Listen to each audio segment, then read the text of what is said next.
In this video, I'll be talking about the new FireTV Stick 4K Max. Is it any good? And should you buy it if you already have an Amazon 4K Fire TV stick? And if you already have a Fire TV stick 4K, is it worth upgrading? I'm going to find all of that out in this video.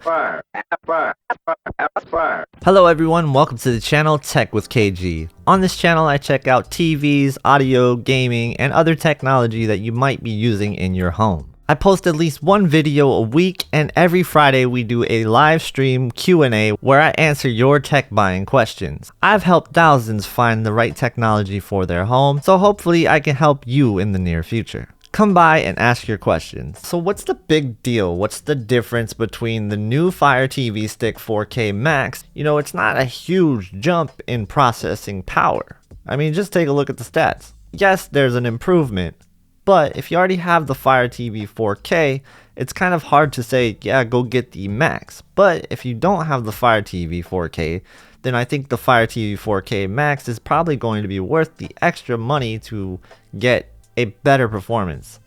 I like that on the controller you do have shortcut buttons to your favorite apps, and this is something that TV manufacturers have done on their controllers, so it's nice to see Amazon implement it on their Fire TV Stick controller.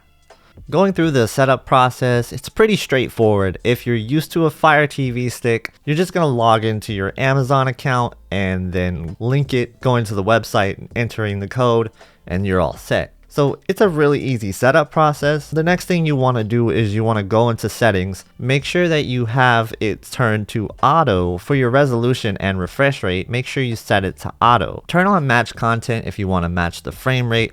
And then also with the HDR, that's going to be your preference. Some people like forcing HDR to every piece of content, but if you put it on adaptive, it's only going to give you HDR when you need it, which is what I would recommend. But they do have the option to turn it on all the time, or if for some reason you don't want HDR, you can turn it off. But I highly recommend using HDR because it is probably one of the best ways to watch TVs. But if your TV isn't capable of getting the best out of your HDR range, then I think SDR is probably best for you anyway. Other than that, I think that's really your only essential that you have to do.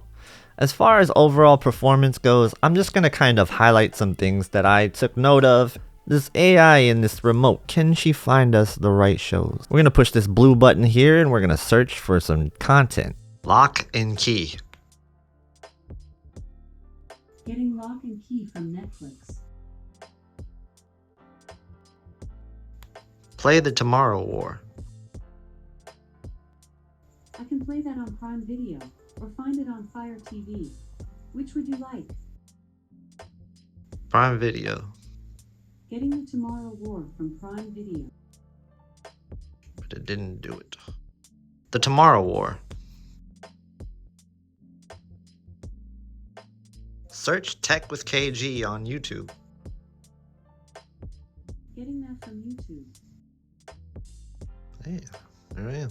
So overall, it was pretty easy. The voice assistant seemed like it worked for the most part, but there was some kind of things that you would hoped worked better, and this is something that I've kind of had a gripe about with these voice assistants in the past. They don't really take you where you want to go sometimes. I've always kind of wished the assistant was going to do a lot more with navigation, but it's just not gonna do that. So why would you want this? Well, the sad truth is that not every smart TV is very smart in the first place, so you kind of got to get something like this so you can load your applications a little bit faster and get to the streaming services that you want a little bit faster. And this does a pretty good job of it.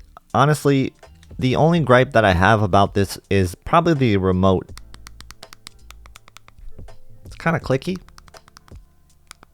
The remote feels a little bit stiff, and scrolling through the applications and loading applications is really fast in comparison to Fire TV sticks that I've used in the past. And I've used the 4K Fire Stick and it is faster than that as well.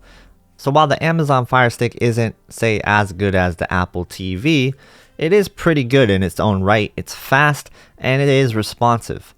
For the most part, I think if you have a Fire TV stick of old, it is worth getting it for the upgrade. Now, if you have a 2018 Fire Stick 4K, probably less of a jump than you'd be hoping for, but it is faster and it is more fluid overall. So I do like that, and it also has the capability of Wi-Fi 6, which is a welcome change if you're somebody that owns a whole home Wi-Fi 6 mesh network like the Netgear Orbi. I have the Netgear Orbi personally, and I found it to be working really well with the Amazon Fire TV Stick 4K Max.